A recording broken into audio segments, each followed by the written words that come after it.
Volume of tetrahedron అండి. దాని proof ఇప్పుడు చెప్పేసుకుందాం. రైట్. కోటెర్మినస్ అంటే ఏంటంటే ఒకే పాయింట్ నుంచి టెర్మినేట్ అయ్యే వెక్టర్స్ అండి. ఫర్ ఎగ్జాంపుల్ ఇక్కడ ఓ అనే ఇనిషియల్ పాయింట్ తీసుకోండి. ఇది ఏ బార్ అండి. ఓకే, ఇది ఏ బార్, ఇది బి బార్. ఓకేనండి. రైట్. నెక్స్ట్ ఇది సి బార్ అనుకున్నాం. ఓకేనండి. Right.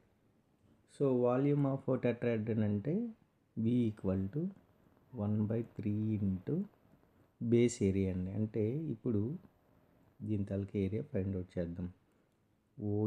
Area of the triangle OAB into perpendicular distance from C to OAB plane అండి.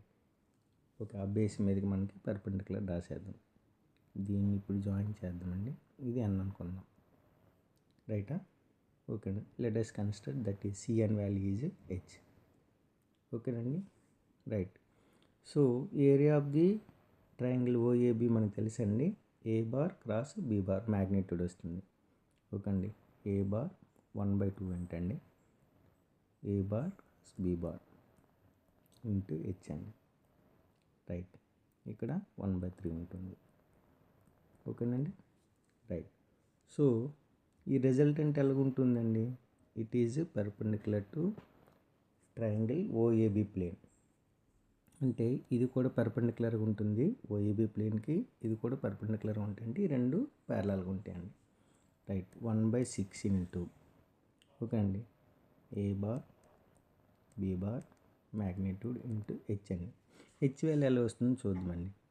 ఇక్కడ ఫర్ ఎగ్జాంపుల్ ఈ రెండింటి మధ్య యాంగిల్ సీకును ఈ resultant A bar cross B బార్కి థీటా ఉందనుకోండి, ఇక్కడ కూడా థీటానే ఉంటుంది. ఎందుకంటే ఇవి ఆల్టర్నేటింగ్ ట్రయాంగిల్స్, ప్యారలల్ లైన్స్ ఉన్నాయి కాబట్టి. సో ఇప్పుడు H వాల్యూ ఎలా వస్తుందండి? ఈ ట్రయాంగిల్ కానీ తీసుకుంటే కాస్ థీటా = H/C అని రాయొచ్చు, C మ్యాగ్నిట్యూడ్. అంతే కదండి. So H = C magnitude cos theta అని రాయొచ్చు. రైట్ అండి. కాస్ థీటా అని రాయొచ్చు. అంటే దాని అర్థం ఏంటండి?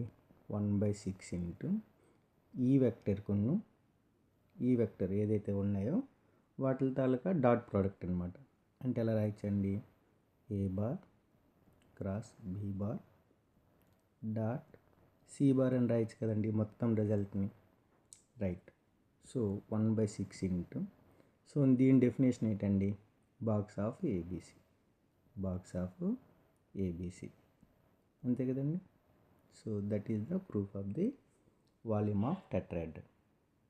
Thank you.